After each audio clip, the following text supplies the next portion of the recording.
In 2014, a 30-year-old woman in a black turtleneck stood on stage and promised to change the world. She said her company could run over 200 medical tests with just a single drop of blood from your fingertip. No needles, no pain, instant results. Silicon Valley believed her. The media called her the next Steve Jobs. Investors handed her nearly $1 billion. At its peak, her company, Theranos, was valued at $9 billion, making her the youngest self-made female billionaire in America. There was just one problem. It was all a lie. This is the story of Elizabeth Holmes and how one of the biggest frauds in Silicon Valley history was finally exposed. To understand how this happened, you have to go back to the beginning. Elizabeth Holmes was 19 years old when she dropped out from Stanford University in 2003. She had a vision to revolutionize medical testing. Her idea was simple but powerful. Traditional blood tests required large vials of blood drawn from a vein, a process that was painful, expensive, and slow. Holmes believed she could create a device that would analyze your blood using just a tiny sample from a finger prick. She called her company Theranos, a combination of the words therapy and diagnosis. And almost immediately, people believed in her.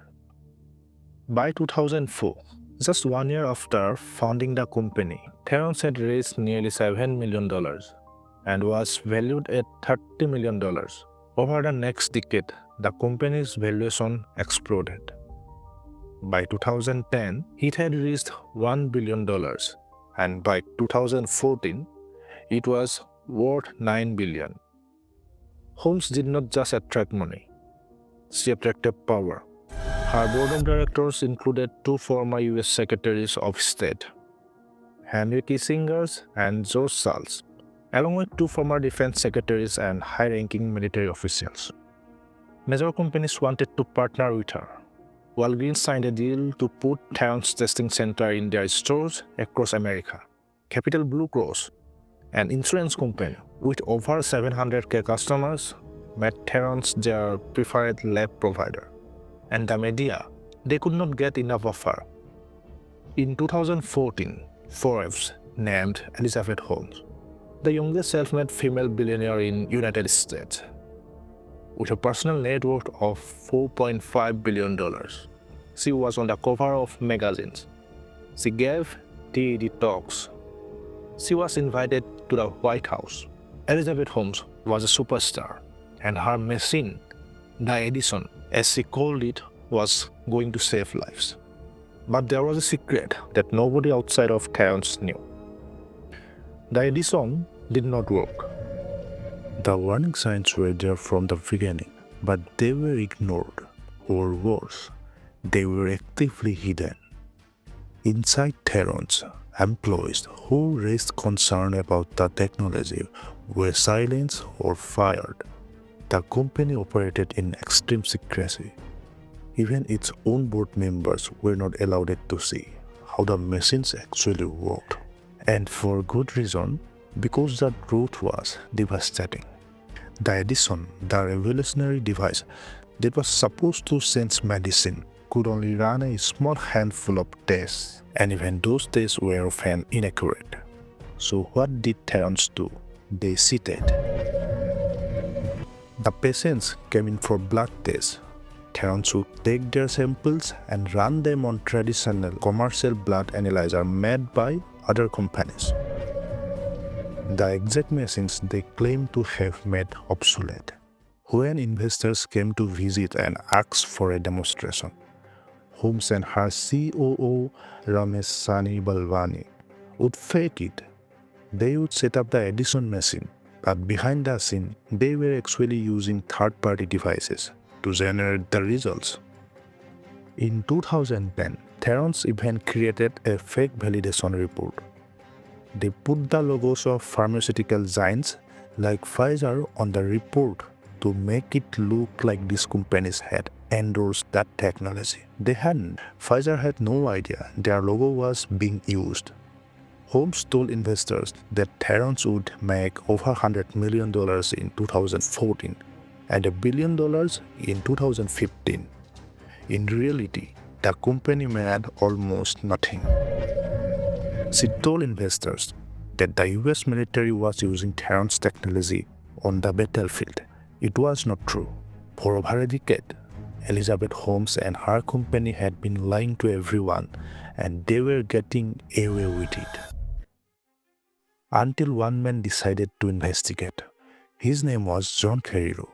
He was an investigative journalist at the Wall Street Journal. And in 2015, he received a tip from a concerned source. Something was very wrong. At Theranos. Carreyrou spent months investigating. He spoke to former employees. He reviewed internal documents. And in October 2015, he published a bombshell article that exposed the truth. Theranos technology did not work. And the company had been deceiving investors and putting patients at risk.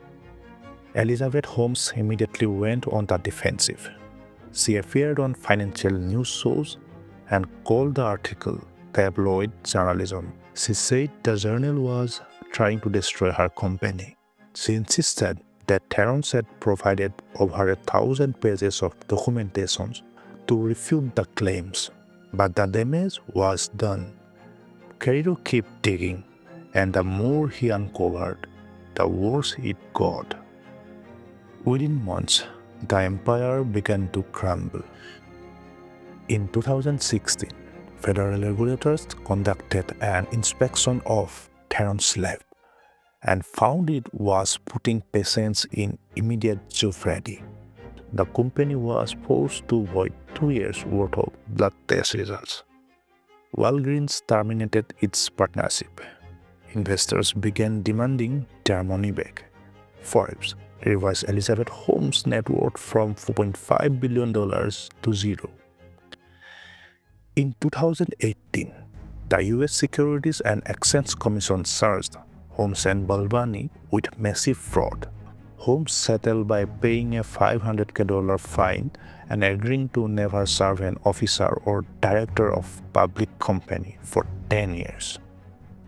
But that was not the end. In June 2018, federal prosecutors filed criminal charges. Holmes and Balvani were indicted on 2 counts of conspiracy to commit wire fraud and 9 counts of wire fraud. The case finally went to trial in 2021. For 15 weeks, the prosecution laid out of evidence the fake reports, the rigged demonstrations, the false claims to investors. On January 3, 2022, the jury delivered its verdict.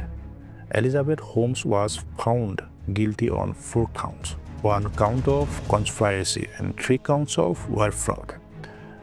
On November 18, 2022, she was sentenced to 11 years and 3 months in federal prison. She appealed the conviction, but in February 2025, a U.S. appeals court appealed the verdict. The judge ordered to pay $452 million in restitutions to victims of her fraud. On May 30, 2023, Elizabeth Holmes began serving her sentence at a maximum security federal prison in Texas. The woman who was once worth billions, who promised to save lives, and who convinced the world she was a visionary, was now inmate number 4296511. So, how did this happen? How did one person convince some of the most powerful people in the world to believe in a machine that did not work? The answer is a mix of ambition, secrecy, and a cult of Silicon Valley hero worship. Elizabeth Holmes understood that investors don't just bet on technology, they bet on a story, and she told the perfect story. But stories are not enough, and when the truth finally came out, the cost was devastating. Patients received inaccurate test results that could have led to misdiagnosis. Investors lost hundreds of millions of dollars, and trust in the entire medical technology industry was shaken. Elizabeth Holmes will spend the next decade in prison, but the lessons of Theranos will last far longer. Because in the end, no amount of charisma, no black turtleneck, and no billion-dollar valuation can cover up the truth forever. This was Sable Codex. If you want to hear more stories about the biggest frauds and financial crimes in history, subscribe and I will see you in the next one.